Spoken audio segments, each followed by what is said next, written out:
राम राम देवियों सज्जनों, आप सभी का हमारे इस यूट्यूब चैनल तरुण ब्रॉड ब्लॉग्स पर बहुत बहुत स्वागत है। सबसे पहले हमारे चैनल को सब्सक्राइब कर दीजिए, साथ ही इस वीडियो को लाइक एवं शेयर कर दीजिए, बेल आइकन को प्रेस करना ना भूलें। आइए अब हम प्रारंभ करते हैं श्रीमद् भगवद गीता के 18वें अध्याय के 36वें श्लोक से।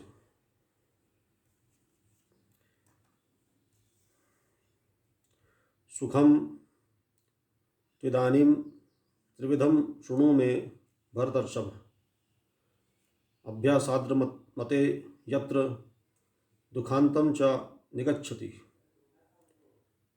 यत्तदग्रे विषमिव परिणामे मृतोपमं तत्सुखम सात्विकम प्रोक्तमात्म बुद्धि प्रसादजम।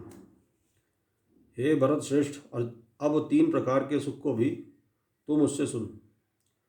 जिस सुख में साधक मनुष्य भजन, ध्यान और सेवादि के अभ्यास से रमण करता है और जिससे दुखों के अंत को प्राप्त हो जाता है, जो ऐसा सुख है वह आरंभ काल में यद्यपि विषय के तुल्य प्रतीत होता है, परंतु परिणाम में अमृत के तुल्य है।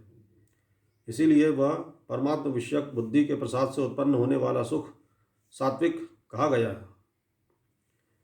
विषयेंद्रिय संयोगा यत् दग्रे मृतोपमं परिणामे विषमेव तत्सुखम राजसम स्मृतम। जो सुख विषय और इंद्रियों के संयोग से होता है वह पहले भोग काल में अमृत के तुल्य प्रतीत होने पर भी परिणाम में विष के तुल्य है, इसलिए वह सुख राजस कहा गया है। यदग्रे चानुबंधे च सुखम मोहनमात्मनः निद्रालस्य प्रमादोत्थम तत्ताम समुदाहृतम।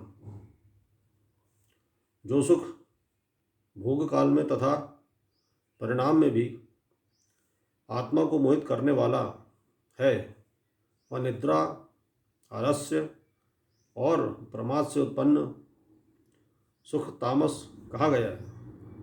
न तदस्ति पृथिव्यां वा दिवि देवेषु वा पुनः सत्वं प्रकृति जैर्मुक्तं यदेभिः तस्यात्रिभिर्गुणैः। पृथ्वी में या आकाश में अथवा देवताओं में तथा इनके सिवा और कहीं भी ऐसा कोई भी सत्व नहीं है जो प्रकृति से उत्पन्न इन तीनों गुणों से रहित हो।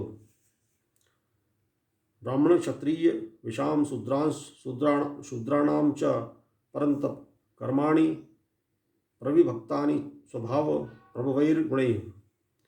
हे परंतप, ब्राह्मण, क्षत्रिय और वैश्यों के तथा शूद्रों के कर्म स्वभाव से उत्पन्न गुणों द्वारा विभक्त किए गए हैं। शमो दमस्तपः शौचम शांतिरार्जवमेव च ज्ञानम विज्ञान मास्तिक्यम ब्रह्म कर्म स्वभावजम। अंतःकरण का निग्रह करना, इंद्रियों का दमन करना, धर्म पालन के लिए कष्ट सहना, बाहर भीतर से शुद्ध रहना, दूसरों के अपराधों को क्षमा करना, मन, इंद्रिय और शरीर को सरल रखना, वेद शास्त्र, ईश्वर और परलोक आदि में श्रद्धा रखना, वेद शास्त्रों का अध्ययन अध्यापन करना और परमात्मा के तत्व का अनुभव करना, ये सब के सब ही ब्राह्मण के स्वाभाविक कर्म हैं। हरिओम तत्सत, हरिओम तत्सत, हरिओम तत्सत।